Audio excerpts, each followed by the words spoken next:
Assalamualaikum warahmatullahi wabarakatuh. Nama saya Faturoni Fajri. Saya ingin mempresentasikan tugas Al-Islam dan Kemuhammadiyahan. Ragam orientasi hidup manusia, tujuan dan fungsi penciptaan manusia, hidup sukses dalam pandangan Al-Islam.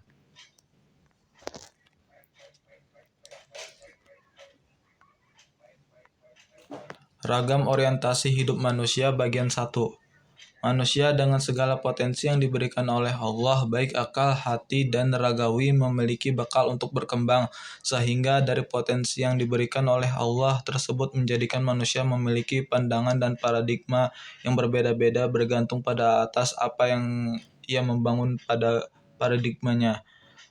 Baik paradigma yang dibangun di atas iman maupun dibangun di atas materi duniawi. Dari hal inilah kemudian muncul paradigma berkaitan dengan orientasi hidup manusia yang berbeda bergantung atas apa paradigma tersebut dibangun. Setiap aliran dan pemikiran manusia melahirkan pandangan tentang kehidupan yang berbeda, baik komunis, ateis, agamis, pluralis, materialistis, dan lain sebagainya. Namun jika dilihat secara seksama dalam Al-Quran, setidaknya ada beberapa paradigma dalam orientasi hidup manusia yang disebutkan oleh Allah, antara lain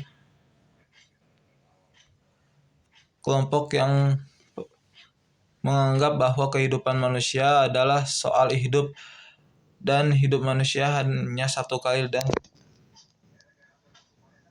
tidak ada kehidupan setelah kematian. Oleh karena itu, mereka beranggapan bahwa hidup manusia harus bahagia secara duniawi dan materi duniawi ini harus dinikmati sepuas-puasnya. Mereka tidak meyakini ada kehidupan setelah mati. Kematian adalah akhir dari fase kehidupan manusia, maka berakhirlah dan tidak ada kelanjutannya, sebagaimana yang termaktub dalam Al-Quran Surat Al-Jasiyah ayat 24. Yang kedua, kelompok yang menjadi abdu dunia. Mereka mengejar kehidupan dan kebahagiaan materi dunia, namun lalai tentang bekal kehidupan akhirat.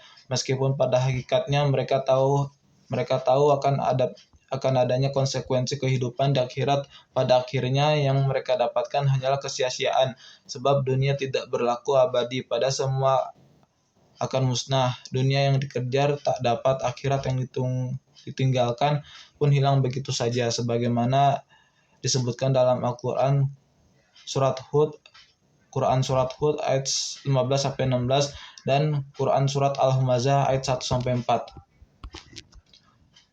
Yang ketiga, kelompok yang mengintegrasikan antara kehidupan dunia dan akhirat yang seimbang. Orang yang demikian menjadikan dunia sebagai sawah ladang untuk bercocok tanam dan hasilnya akan dinikmati di akhirat nanti. Mereka beranggapan bahwa dunia hanyalah sebagai tempat persinggahan, segalanya akan kembali dan abadi di alam akhirat, sebagaimana firman Allah dalam Quran surat Al-An'am ayat 32.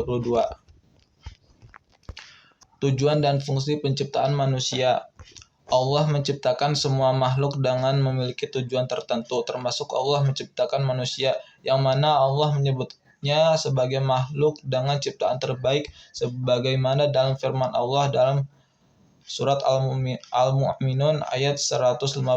Allah menciptakan manusia setidaknya bukan diciptakan sebatas untuk menikmati kehidupan dunia dan segala keindahannya. Pada hakikatnya Allah menciptakan manusia adalah untuk sebagai pengabdian kepada Allah, atau disebut dengan istilah ibadah. Konsep ibadah inilah yang menjadikan setiap gerak manusia baik dohir maupun batin akan bernilai sebuah pengabdian kepada Allah. Dalam Al-Quran setidaknya konsep penciptaan manusia memiliki beberapa tujuan, antara lain yang pertama, pengabdian atau beribadah kepada Allah Subhanahu wa taala. Ayatnya ada di Quran surat Az-Zariyat ayat 51-56. Harus ditekankan di sini bahwa menyembah dalam ayat tersebut tidak dimaksudkan sebagai upacara ritual seremonial dalam kurung religious system yang umum kita pahami, namun ibadah di sini dipahami secara umum jauh lebih luas dari pemaknaan itu, yaitu aktivitas mendekatkan diri kepada Allah dengan segala cara yang dibenarkan oleh syar'i dalam kurung Allah dan Rasul-Nya dalam semua aspek maka ibadah mencakup setiap aktivitas manusia baik rohani, ragawi, zahir maupun batin. Dengan konsep ini, maka manusia akan menjadi makhluk yang membawa kebaikan untuk alam yang ditempati. Yang kedua, untuk menjadi khalifah di muka bumi, ayatnya ada di Quran surat Al-Baqarah ayat 2, Quran surat Baqarah ayat 31.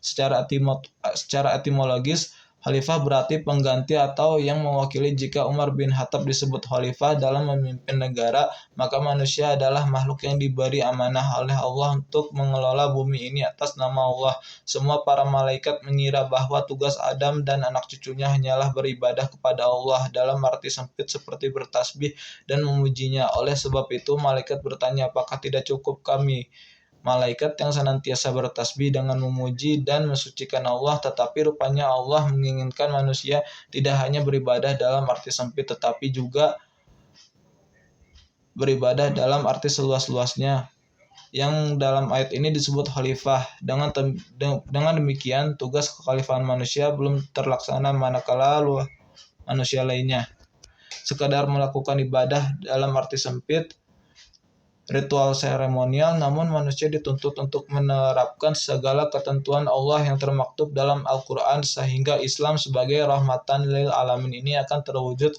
manakala manusia memahami fungsinya sebagai makhluk yang bertanggung jawab atas apa yang terjadi di muka bumi, baik kerusakan alam, kerusakan moral, dan kerusakan nilai. Yang ketiga, tujuan lain dari penciptaan manusia adalah untuk menyeru kepada sesama dalam kebaikan dan mencegah perbuatan mungkar, amar ma'ruf nahi mungkar. Hal ini adalah implikasi dari tujuan utama manusia, yaitu sebagai khalifah, dan fungsi utama sebagai makhluk yang tujuannya adalah pengabdian kepada Allah.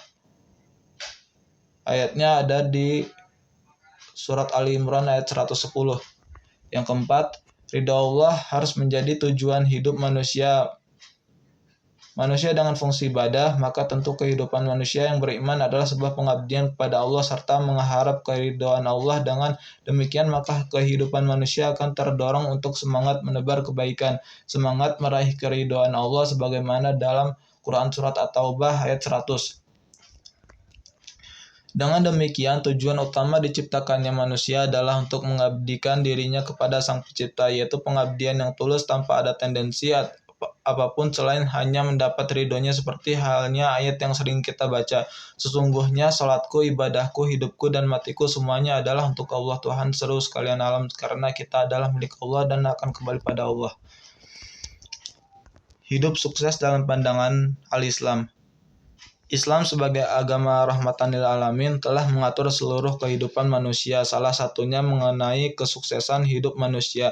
Manusia yang sukses dalam Islam tidak hanya diukur oleh harta dan posisi atau jabatannya